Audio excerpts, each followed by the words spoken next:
Dr. Min Park stood in the abandoned archive room, his hands shaking as he held the data crystal.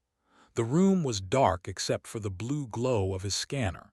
He had come to this forgotten council station looking for old research files. What he found instead would change everything.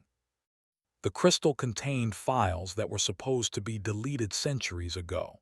Min's breathing grew faster as he read through the documents. Each page made his stomach turn. The Galactic Council had been lying to humanity for 150 years. He read a report from the year 2137. It was written by Council scientists who had just made first contact with Earth. The report called humanity a Category 5 threat species.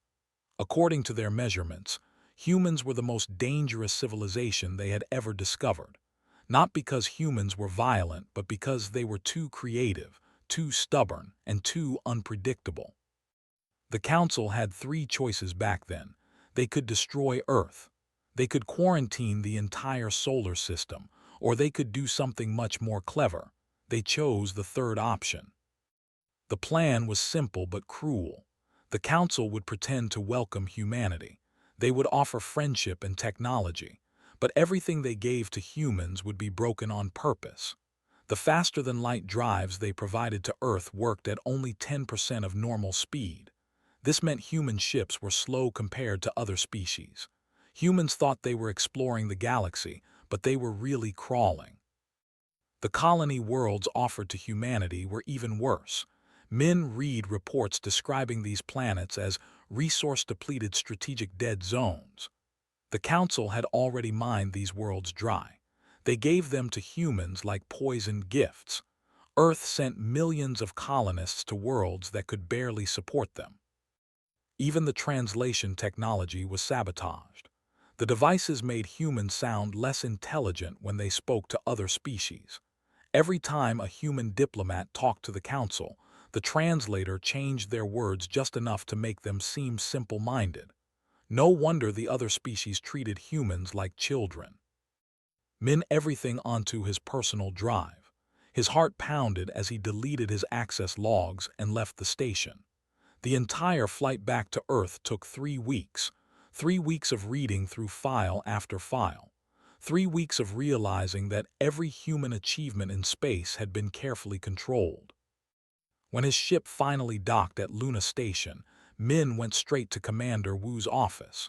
Wu was the head of Earth's Galactic Relations Division. She was known for being smart and careful. If anyone would know what to do with this information, it was her. Wu listened in silence as Min explained everything. Her face showed no emotion, but her fingers drummed on her desk. When Min finished, she stood and walked to her window. Outside, Earth hung in space like a blue jewel. "Show me everything," Wu said quietly. They spent the next 6 hours going through the files. Wu asked questions and cross-referenced dates. She pulled up Earth's own records and compared them to the Council documents. Everything matched. Every setback, every technical problem, every diplomatic failure, it all made sense now.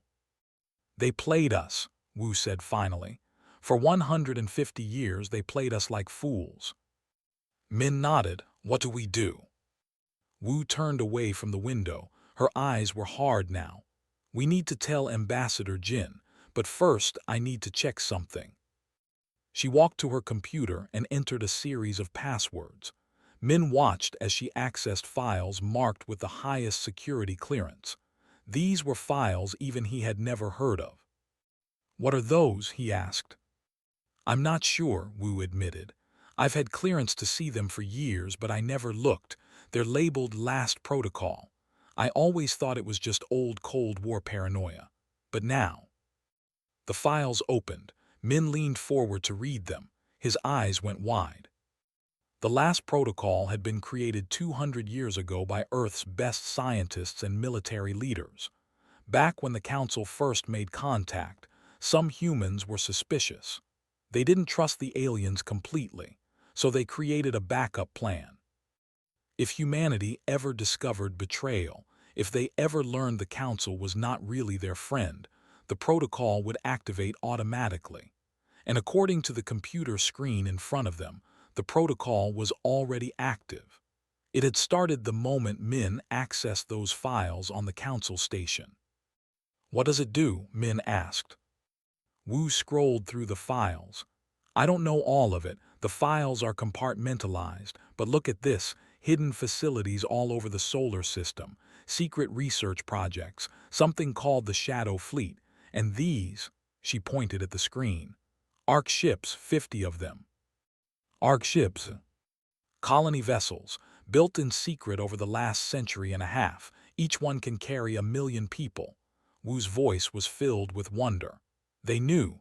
Our ancestors knew we might need to run someday. They prepared for it. Min felt dizzy. How did they hide all this from the council? The council was so confident in their deception, Wu said. They thought they had us completely fooled. They never looked too closely at what we were doing in the outer solar system. We hid everything in plain sight. Mining operations that were really shipyards, research stations that were really weapons platforms. Her computer started beeping. Red warnings flashed across the screen.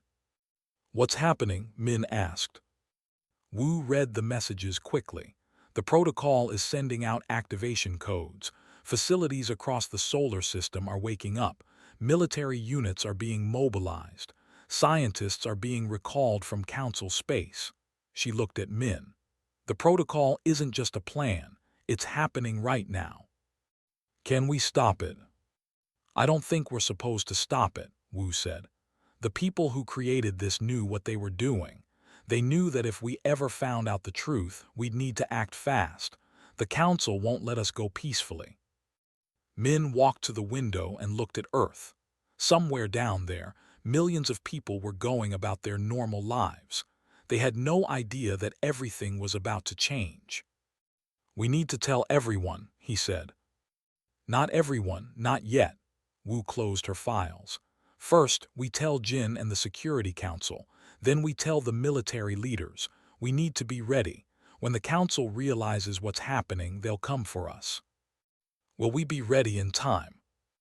Wu smiled, but there was no humor in it. "According to these files, we've been ready for 150 years. We just didn't know it." She walked past Min and opened her office door. "Come on, we have a lot of work to do." Min followed her into the corridor.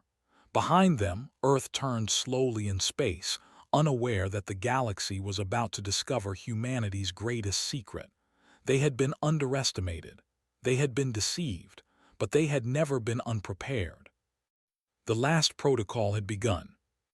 General Sung Ho received the activation message while he was eating breakfast in his quarters on Mars. The message was just 3 words: "Protocol is active." He had waited 30 years for those words. He put down his coffee and immediately went to the command center. The base looked like a simple research facility from the outside, but beneath the surface, it was one of Earth's most important military installations. Sung Ho walked through corridors that went deeper and deeper into the red planet. Finally, he reached a massive chamber that stretched for miles underground. Inside the chamber sat 50 warships. They were smaller than council vessels but built with human ingenuity. Every system had been designed and tested in secret. These ships didn't use council technology. They used something better, human innovation combined with stolen alien knowledge. "Wake them up," Sung Ho ordered his staff. All across the solar system, similar scenes were happening. In the asteroid belt, weapons platforms powered up after decades of silence. In the belt beyond Neptune, automated factories started building more ships and weapons. On the dark side of the moon, soldiers who thought they were training for ceremony suddenly learned they had a real mission. Captain Wu Nam was aboard his ship when the orders came through. The Valiant Dawn was registered as a research vessel. It had spent 10 years mapping distant star systems, but that was just its cover story. Wu smiled as he read his new orders. Finally, he could stop pretending. "All crew to battle stations," he announced over the ship's speakers. "This is not a drill. The protocol is active." His crew moved with practiced efficiency. They had trained for this moment even though they hoped it would never come. Now that it was here, they were ready. In the engine room, Engineer began the transformation. Hidden panels slid open in the walls. Weapon systems emerged from concealed compartments. The ship's fake research equipment retracted, revealing military-grade sensors and targeting computers. But the most important change was the engine. Dell entered the activation codes that only she knew. The engine began to hum with a different frequency. This was humanity's true, faster-than-light drive. Human scientists had spent 100 years studying Council technology. They didn't just copy it, they improved it. They found mistakes in the Council's designs, inefficiencies that had existed for thousands of years. The Council had stopped innovating long ago. They used the same technology their ancestors had created. But humans were always improving, always experimenting. This team had built an engine that could travel 50 times faster than standard Council drives. The Council thought human ships were slow because humans were primitive. They never imagined humans were holding back, waiting for the right moment. "Engine is ready, Captain," Doe reported to the bridge. "Excellent," Wu replied. "Take us to the rendezvous point, full speed." The valiant Dawn jumped to faster-than-light speed.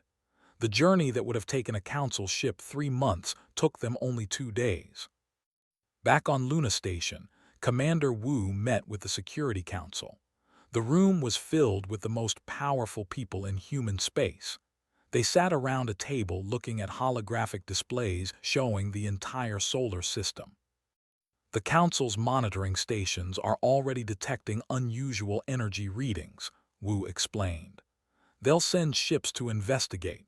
We have maybe a week before they arrive." Ambassador Jin Li spoke up. She had spent 15 years dealing with the Council. She knew how they thought. "They'll send an inspection fleet first, not a full military force. They'll be confident and arrogant." "Good," said General Sung Ho through a video link from Mars. "Let them be confident. It will make our job easier." On the holographic display, 50 points of light appeared across the solar system. These were the Ark ships. They had been built in sections at different locations, then assembled in the dark spaces between planets where Council sensors never looked. Each Ark ship could carry 1 million people. They weren't warships, they were humanity's backup plan. If Earth fell, if the Council destroyed humanity's, these ships would ensure survival. They would scatter across the galaxy, founding new colonies in places the Council would never find. "Begin loading the Arks," Wu ordered. "Priority is given to families with children, then scientists and engineers. We need to preserve human knowledge and culture." All across Earth and the colonies, people received messages. Some were selected for the Ark ships. Others were called to military duty. Everyone was told the truth about the Council's deception. The reaction was shock, then anger, then determination. Doctor worked in a laboratory deep beneath Antarctica. She was one of Earth's leading quantum physicists. The protocol had given her a special task. She was supposed to build a weapon, not to destroy the Council, but to trap them. Looked at her creation. It was called a quantum singularity mine. When activated, it would make faster-than-light travel impossible within 5 light-years of Earth. Any ship trying to jump to FTL would be pulled back into normal space. It was like putting a fence around the solar system. "Will it work?" her assistant asked. "It should," said. "I've tested smaller versions, but nothing this large. We'll only get one chance." "What if it doesn't work?" Smiled grimly. "Then the Council fleet arrives at Earth in 3 days instead of 3 months, and we all die." The assistant looked nervous, put a hand on his shoulder. "Don't worry, it will work. It has to work." Meanwhile, the Ark ships began launching. They left quietly, one at a time, from different locations. Each ship jumped to FTL using the new human drives. They scattered in all directions, heading for distant parts of the galaxy. Some went to the galactic rim. Others dove toward the core. A few headed for the empty spaces between spiral arms.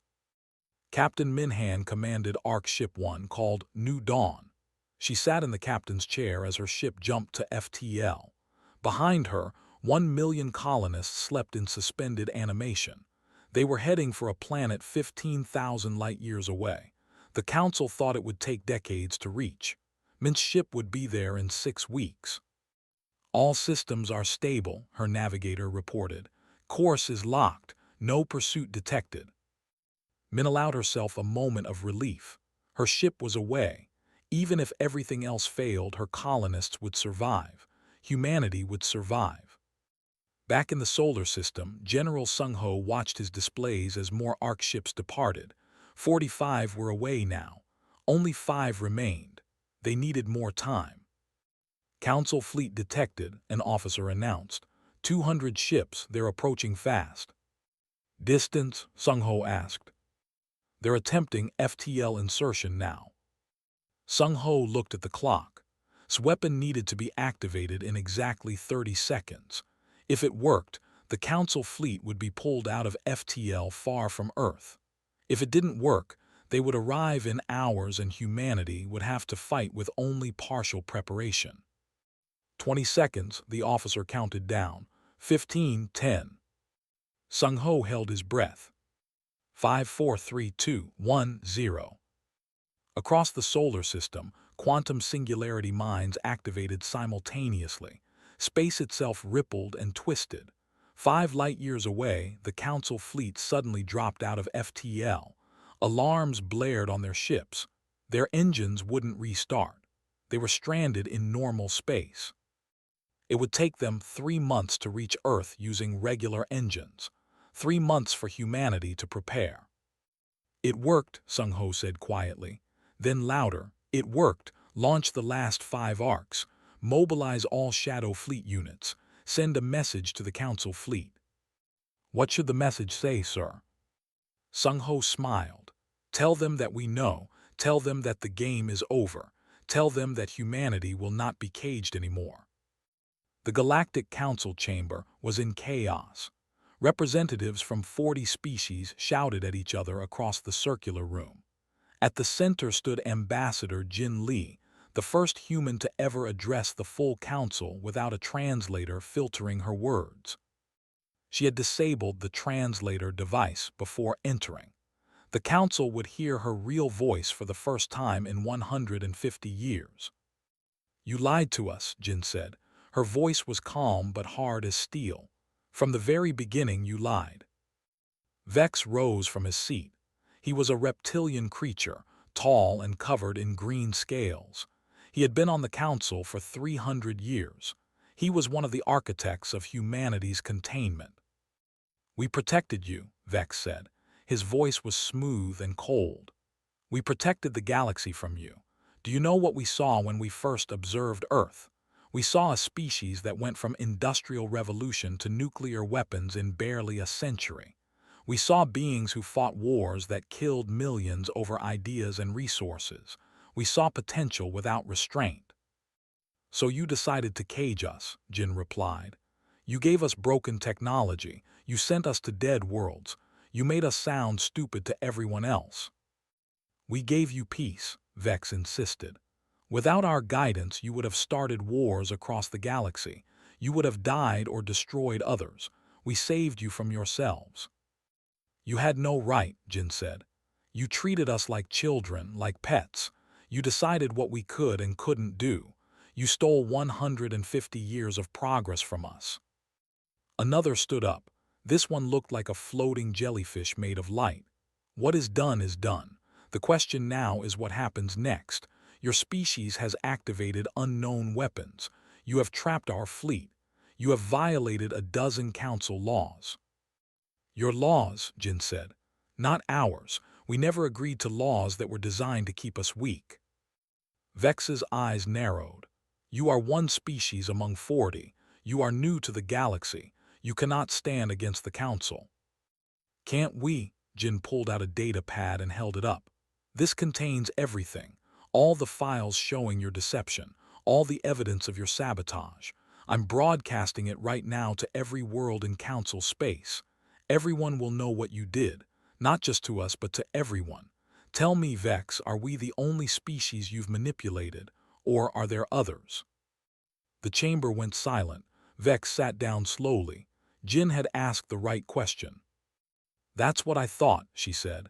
You've been controlling the entire galaxy, keeping everyone in their place, making sure no one gets too powerful, no one innovates too much, no one asks too many questions. She turned to address all the, well, humans ask questions, it's what we do best, and we're done accepting your answers. Far from the council chambers, Admiral commanded the inspection fleet that was now trapped 5 light years from Earth. He was furious. His ships were the pride of the council military. They had never been defeated. They had never even been challenged. And now they were stuck in empty space because of human tricks. How long until we can jump to FTL again? He demanded. His science officer studied the readings. The humans have created some kind of field.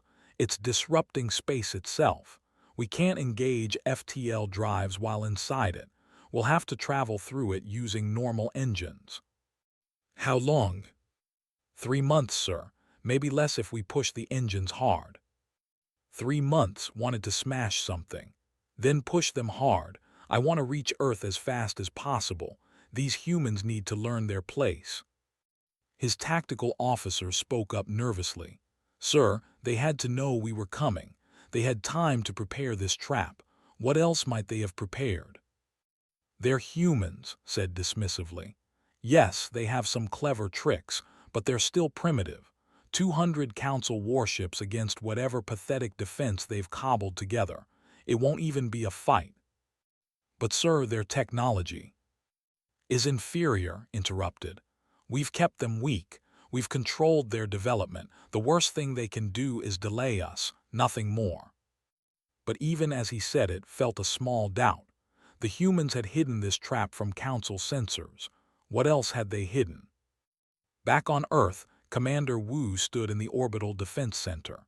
Giant screens showed her every ship, every weapons platform, every defensive position in the solar system. The Shadow Fleet had fully mobilized. 50 warships, small but deadly, were arranged in defensive formations. General Sung Ho appeared on one of the screens. The Council fleet is moving toward us, 3 months at their current speed. 3 months, Wu repeated. Time enough to prepare but not enough to build more ships.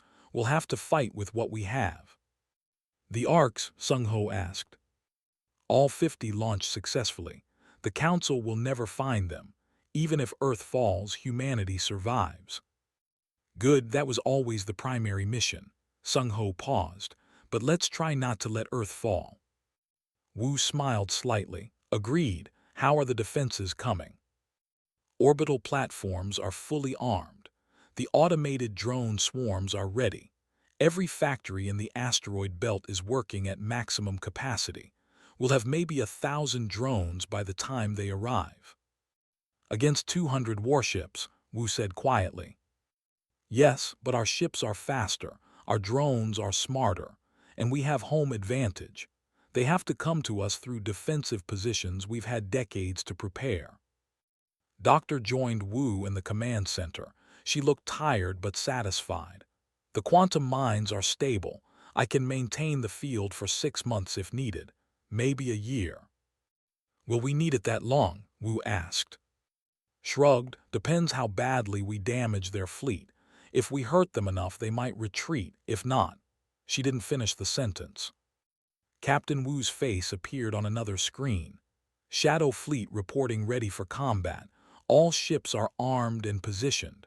The Council is about to learn something. What's that? Wu asked. That humans don't fight fair. We fight to win.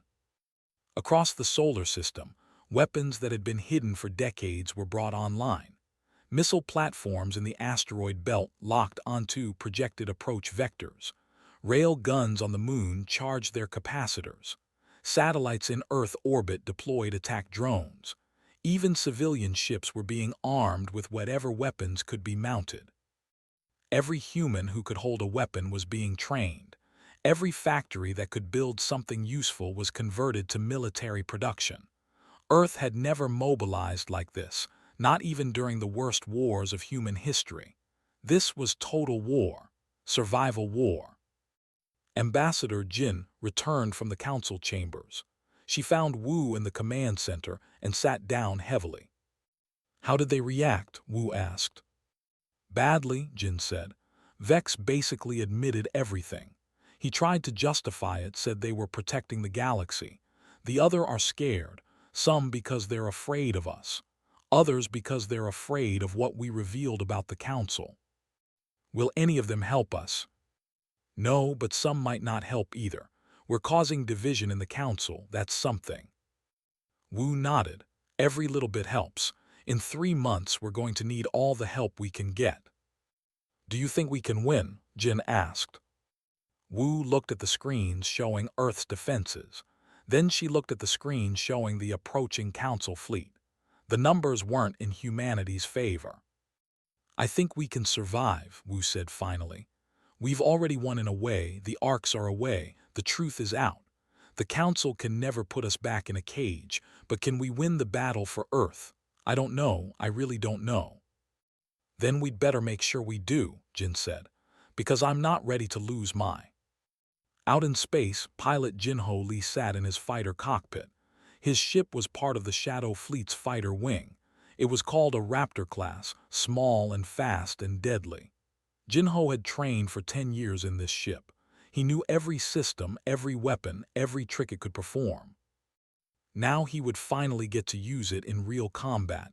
Part of him was terrified. Part of him was excited. All of him was determined.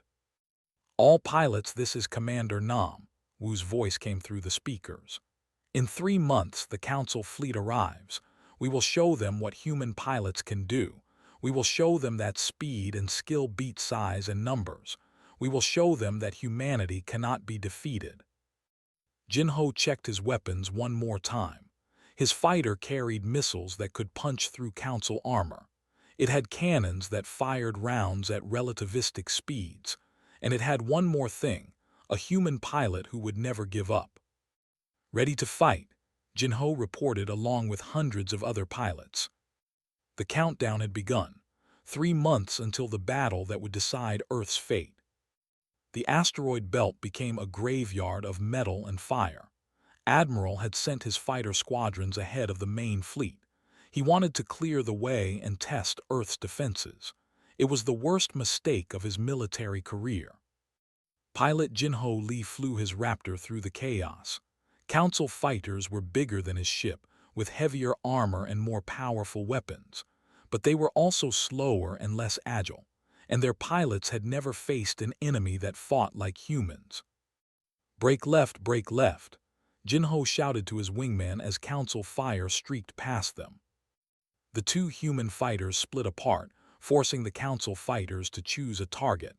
The moment they committed to pursuing Jinho, his wingman circled back and fired. The Council fighter exploded in silence. This was human tactics. Council pilots flew in tight formations, supporting each other with overlapping fire. It was effective against enemies who fought the same way. But human pilots fought in loose pairs or even alone, using speed and unpredictability instead of formation strength. "They're all over us," a Council pilot screamed over the radio. His transmission was on an open channel. Jinho heard the panic in his voice. "Stay in formation," a Council squadron leader ordered. "Maintain defensive pattern Delta 4. Jinho smiled inside his helmet. The Council still thought this was a normal battle. They were still following their doctrine, their training, their ancient patterns. Humans had no doctrine. They adapted. They improvised. "All Raptors, this is Gold Leader," Captain Wu's voice came through. "Council fighters are pulling back to regroup. Don't let them. Hit them while they're scattered." Jinho pushed his throttle forward.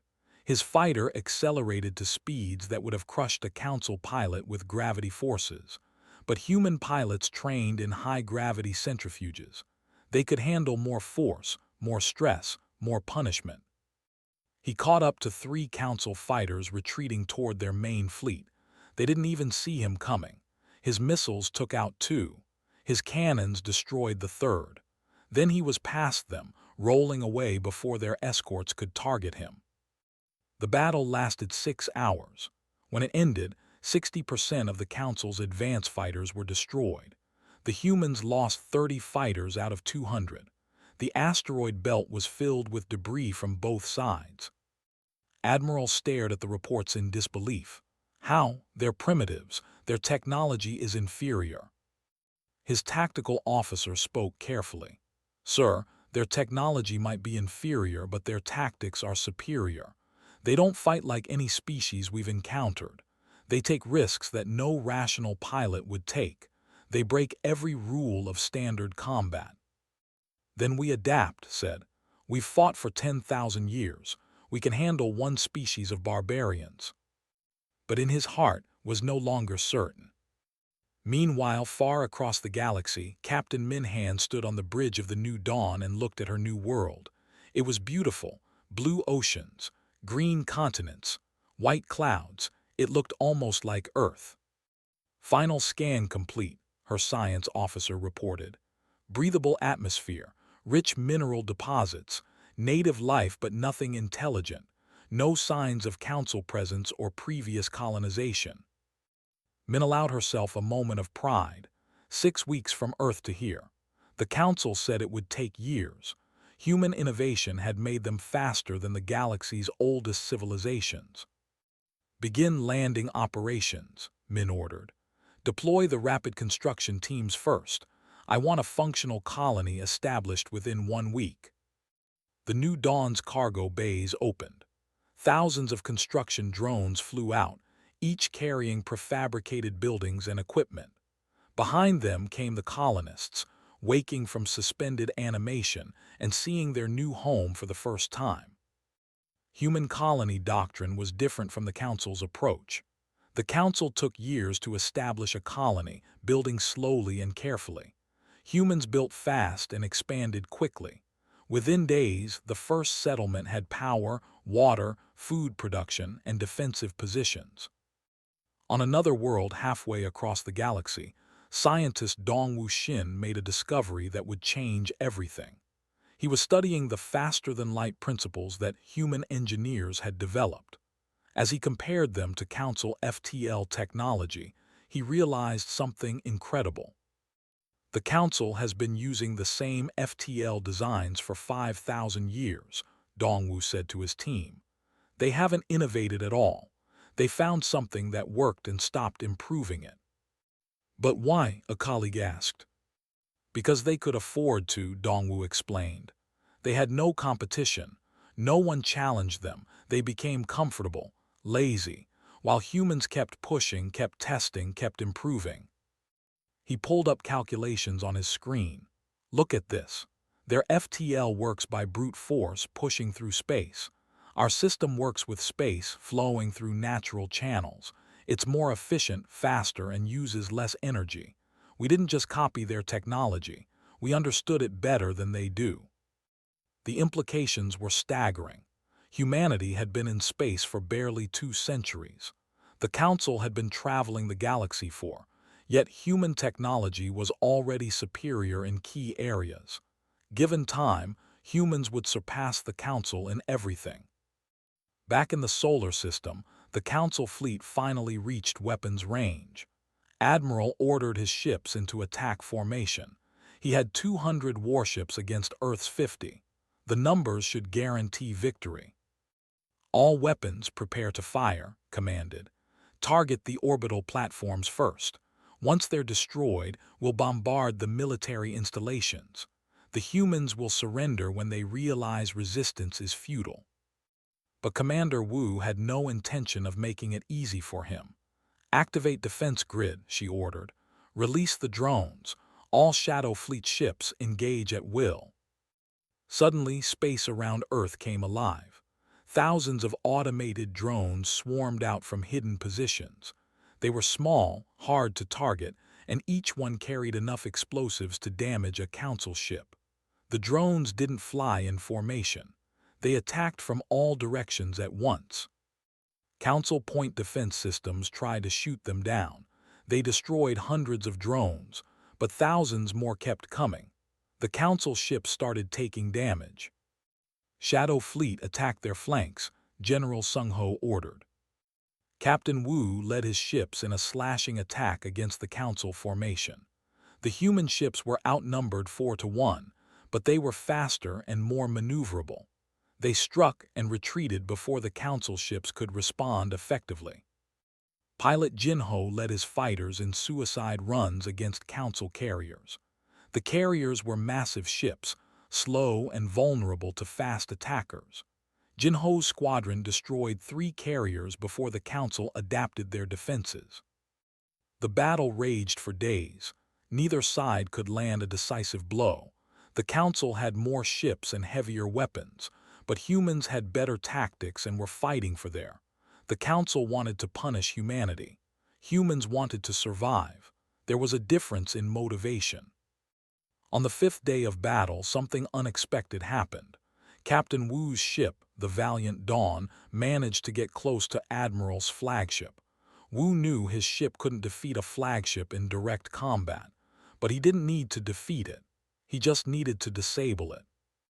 "All power to weapons," Wu ordered. "One shot, make it count." The Valiant Dawn fired everything it had at the flagship's engine section. Missiles, rail guns, plasma cannons, everything. The flagship's shields absorbed most of it, but some shots got through. The flagship's engines exploded in a cascade of failures. Wu didn't wait to see the result. He turned his ship and ran at full speed. Council ships chased him, but he was too fast. He escaped into the asteroid belt where his knowledge of the terrain gave him an advantage. Admiral's flagship was crippled. It could still fight, but it couldn't maneuver properly. The Council fleet became confused without clear leadership. Some captains wanted to retreat, others wanted to press the attack. The fleet's coordination broke down. Commander Wu saw her opportunity. All forces, concentrate fire on their command ship clusters, break their communications, make them unable to coordinate. The battle turned into chaos. Individual Council ships were powerful, but without coordination, they couldn't leverage their numerical advantage. Human forces, trained to operate independently, thrived in the confusion. After 10 days of fighting, Admiral made a decision he never thought he would make. All ships withdraw, fall back to the edge of the quantum field. The Council fleet retreated. They had lost 40 ships. The Shadow fleet had lost 20. But more importantly, Earth still stood. The orbital defenses were damaged but functional. The colonies were intact. Humanity had survived. The galaxy would never be the same. 6 months after the battle, Commander Wu stood in the rebuilt command center and watched the galaxy change. On her screens, she could see reports from 40 different worlds. The information that Ambassador Jin had released was spreading like fire. Species across the galaxy were learning the truth about the Council. They were learning that their technology had been limited. Their expansion had been controlled. Their development had been managed, and they were angry. "Report from the Kelvin sector," an officer announced. "3 species have declared independence from the Council. They're refusing to follow Council regulations. The system is building their own FTL ships," another officer added, "using the designs we released. They say the Council has no right to restrict their technology anymore." Wu nodded. This was exactly what she had hoped for. The Council's power had been built on information control. Now that control was broken. Other species were realizing they had been held back just like humanity. General Sung Ho appeared on a screen.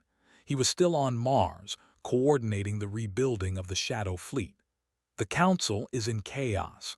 Half their member species are ignoring their orders. The Council chambers haven't been able to pass a single resolution in 3 months. "Good," Wu said. "The longer they're paralyzed, the more time we have to strengthen our position." Earth's orbital defenses were being rebuilt and improved. The battle had taught humanity valuable lessons. New weapons platforms were being constructed, more ships were being built, and this time they weren't hidden. The Council knew about them. Let them know. Let them see that humanity was no longer hiding. Ambassador Jin had returned to Earth after the Council expelled her. She didn't mind. She had accomplished her mission. The truth was out. Now she helped Wu manage relationships with other species who were also breaking away from Council control. We have requests for technology sharing from 8 different species, Jin reported.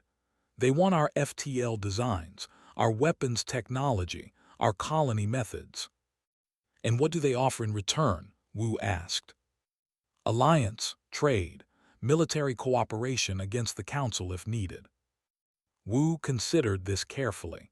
Accept the offers from the species who are genuinely seeking independence. Refuse the ones who just want our technology to sell to the Council. We need allies, not customers. Out in the frontier, Captain Minhan walked through her thriving colony. 6 months ago, this had been an empty world. Now it was home to 1 million humans and growing. Buildings covered the landscape. Farms produced food. Factories produced goods. Children played in parks. Message from Earth, her communications officer said. Commander Wu wants a status report on all colonies. Min smiled. Tell her New Dawn colony is fully established. Population is healthy and happy. We've begun surveying nearby systems for additional colony sites. We found 3 potentially habitable worlds within 50 light years. This was happening across the galaxy. The 50 ARC ships had each established a colony. 47 colonies were thriving. 3 had faced challenges with local environments but were adapting. Humanity had spread across the galaxy in just 6 months. It would have taken the Council decades to do the same thing. Scientist Dongwu continued his research on the new colony. His discoveries about FTL technology were just the beginning. Human scientists were making breakthroughs in dozens of fields. Without Council restrictions, without sabotaged equipment, human innovation was accelerating. I've been analyzing Council computer systems, Dongwu told his team. Their artificial intelligence is incredibly primitive. They could have developed much more advanced systems centuries ago, but they didn't. They were afraid of it. Afraid of AI, a colleague asked. Afraid of anything that might change their society, Dongwu explained. The Council isn't just technologically stagnant. They're socially stagnant, culturally stagnant. They found a system that worked and froze it in place. They stopped evolving. This was humanity's greatest advantage. Humans never stopped changing, never stopped questioning, never stopped improving. It made them unstable and sometimes dangerous, but it also made them adaptable and innovative. Back near Earth, Admiral sat in his crippled flagship and read the reports. His fleet was still trapped by the quantum field. They had been there for 6 months. His ships were intact, but his reputation was destroyed. He was the first Council admiral to lose a battle in 1,000 years. Vex sent him a message. The Council wants you to try again. Gather reinforcements. Attack Earth with overwhelming force. Destroy them as an example to other species. Read the message 3 times. Then he started laughing. It was a bitter, tired laugh. They still don't understand, he said to his officers. The humans have already won. Sir, his tactical officer asked. Gestured at his screens. Look at the reports. 8 species have declared independence. 20 more are ignoring Council authority. The humans released their technology to everyone. In 5 years, maybe 10, dozens of species will have ships as fast as human ships. They'll have weapons as effective as human weapons. The Council's technological advantage will be gone. Then what do we do? The officer asked. Was quiet for a long moment. We go home, we tell the Council the truth. The old order is finished. A new galaxy is being born. Doctor appeared before the Galactic Council chambers, transmitted via hologram. The Council had not invited her. She came anyway. Her message was broadcast to every world in Council space. The quantum field around Earth will remain active, announced. Any Council military ship that approaches our system will be trapped. but civilian ships, trade vessels, and diplomatic missions are welcome. Earth is closed to threats but open to friendship." She paused, looking directly at Vex. "You tried to control us because you were afraid. You were afraid of what we might become. Well, now you know. We became free, and we're offering that same freedom to everyone." "You've destroyed the peace we maintained for 10,000 years," Vex said angrily. "You maintained control, not peace," replied. "Real peace requires trust, not deception. Real cooperation requires equality, not dominance. The Council can continue to exist, but only if it changes, only if it stops trying to control everyone." The Council chamber erupted in arguments. Some species agreed with, others defended the old ways. The debate raged for hours. In the end, no decision was made. The Council was too divided. Captain Wu led a patrol of the renewed Shadow Fleet. His ship had been repaired after the battle. Now it guarded Earth's space, watching for threats, but also watching for opportunities. "We have a request from a cargo ship," his communications officer reported. "It's from one of the independent species. They want to trade with Earth." "Grant them permission to approach," Wu said. "But keep weapons ready, trust but verify." This was the new reality. Earth was no longer isolated, no longer controlled. They were part of the galactic community, but on their own terms. Pilot Jinho Lee had survived the battle. He received a commendation for his bravery. Now he trained new pilots, teaching them the tactics that had defeated the Council. More young people were joining the military, not because they wanted war, but because they wanted to protect what humanity had won. Commander Wu called a meeting of Earth's leadership. Ambassador Jin, General Sung Ho, Dr. Captain Wu, and dozens of others attended. They gathered to discuss the future. "We survived," Wu began. "We exposed the Council's lies, we established colonies, we defended but now comes the hard part. What do we do next?" "We keep expanding," General Sung Ho said. "We keep building. We make sure no one can ever threaten us again." "We share our knowledge," Doctor added. "We help other species break free. We build a new galaxy based on cooperation, not control." "We stay vigilant," Captain Wu said. "The Council won't give up power easily. This could still turn into a full war." Ambassador Jin spoke last. "We remember who we are. We're human. We survived because we adapted, because we innovated, because we never gave up. Those qualities will serve us well in whatever comes next." Wu looked at all of them. These people had saved humanity. They had triggered the last protocol and guided Earth through its darkest hour. Now they would build the future. "The galaxy thought we were children to be managed," Wu said. "They learned we were a force that could not be contained. We're not the strongest species. We're not the oldest. But we're free, and we'll fight to stay free." 6 months had passed since the battle. 6 months since humanity had revealed itself to the galaxy. The Council still existed, but its authority was broken. New alliances were forming. New technologies were spreading. A new order was emerging from the chaos. Earth hung in space, blue and beautiful and defiant. Around it orbited the weapons and ships that had defended it. Above it flew the flag of humanity, no longer hidden or ashamed. The last protocol had succeeded, not by destroying the Council, but by making their system of control obsolete. The galaxy would never be the same, and humanity would never be caged again. The future was uncertain, dangerous, full of challenges, but it was humanity's future to shape. They had earned that right with blood and determination. Commander Wu looked at Earth through her window and smiled. The galaxy had tried to deceive humanity. Instead, humanity had shown the galaxy the truth. Freedom could not be taken away. It could only be surrendered, and humanity would never surrender again.